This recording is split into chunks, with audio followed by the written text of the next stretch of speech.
आप लोग बहुत बार सुने होंगे, राजा परीक्षित, आवाज ठीक कीजिए।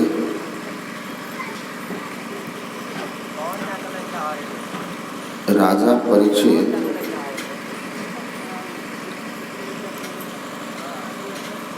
वन में शिकार खेलने गए। प्यास लगी तो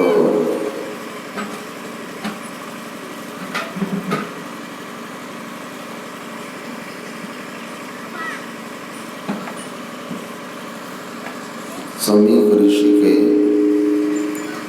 आश्रम पर गए।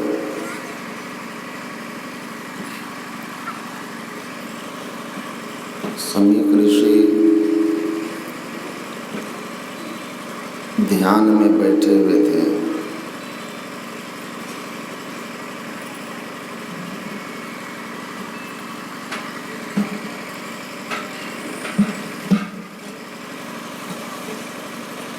ध्यान में समाधिस्थ थे। आवाज कम कर लीजिए ना।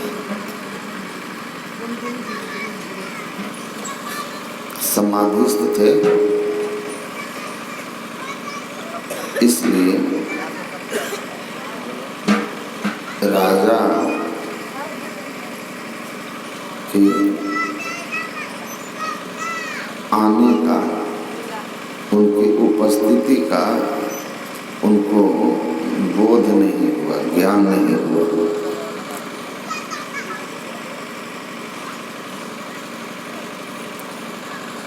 राजा परीक्षित इस बात से बड़े नाराज हो गए।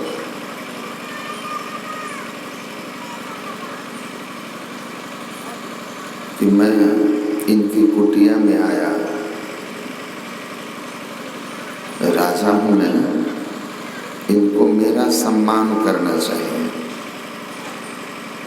लेकिन ये हमारा सम्मान नहीं किए, आंख बंद करके बैठे। लेकिन जो साधना में ऊपर उठ जाते हैं, जिनका चित्त का पूर्ण सिंटाव हो जाता है,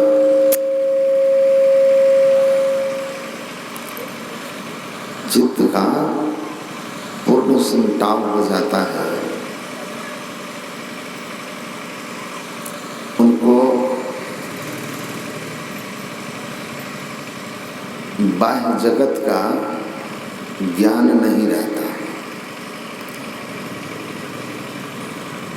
क्योंकि जिन इंद्रियों से हम संसार को जानते हैं, वे इंद्रियां मृतक सी हो जाती है।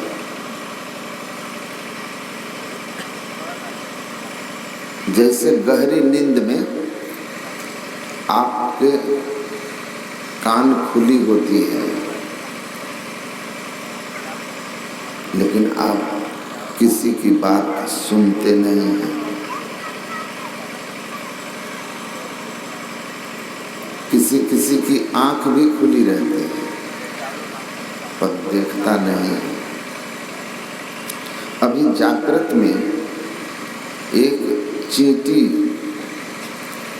आपके पैर पर चढ़े तो उसका भी आपको ज्ञान हो जाता है, सरसराहट।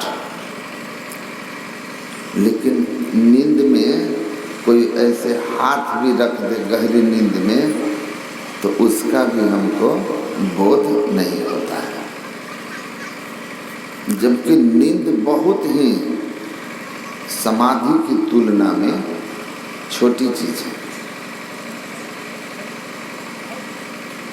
समाधि जीते जी मरने की कला है, जीते जी मरने की कला है। नानक जीवतिया मरी रहिए, ऐसा योग कमाइए। जीते जी मरने की कला। कहेंगे तो बड़ा अभिशाप है, जीते जी मर गया। कहते नहीं नहीं,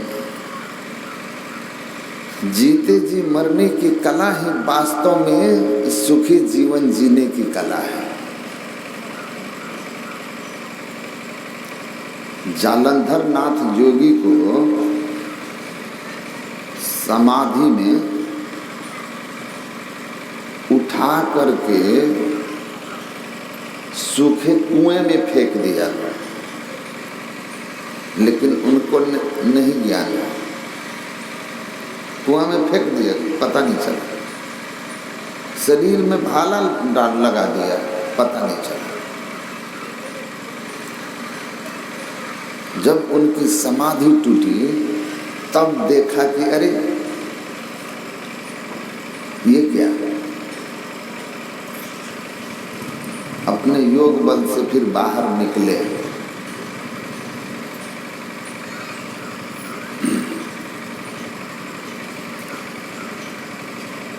हमारे गुरु महाराज ने लिखा है, साधन में पग जाए अति गंभीर हो,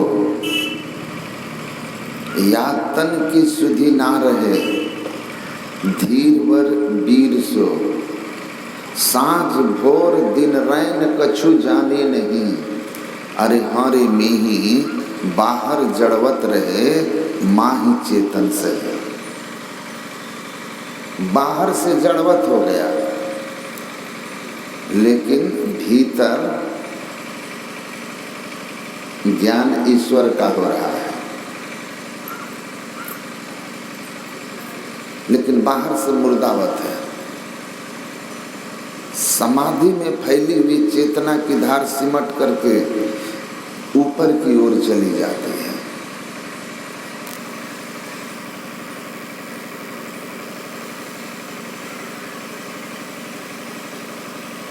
राजा परीक्षित गए तो उनको पता ही नहीं चला, क्योंकि वो समाधि में थे, वो समाधि में थे।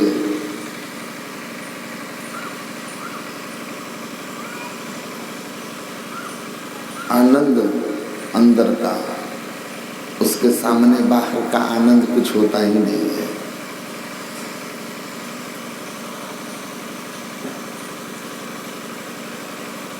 जब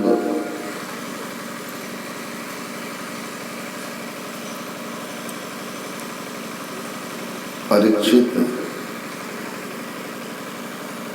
क्रोधित होकर उनके गले में पास ही मरा हुआ एक सांप पड़ा, उठाकर गले में डाल दिया कि लो खूब बैठो, ध्यान पर हम चले। अपमान करके। और ऐसा क्यों किया पता है आपको? क्योंकि उनके ऊपर कलयुग का प्रभाव हो गया था, प्रवेश हो गया था। क्योंकि जब कलयुग ने प्रवेश किया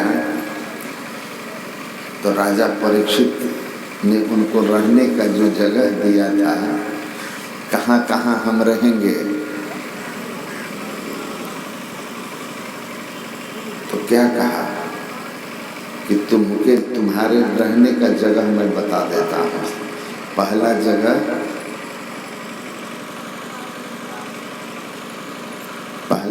जो था शराब खाना, दूसरा जुआ खाना, तीसरा बूचड़ खाना, ध्यान से सुनिएगा, चौथा देह व्यापार का जगह, कोठा। कहा कि चारों तो गलत जगह दे दिए, कोई एक अच्छा सा जगह दो। तो कहा स्वर्ण में रहना। कौन सा स्वर्ण पता है आपको? जो दूसरे का हड़पा हुआ बेईमानी के संपत्ति में 5 जगह बताया था।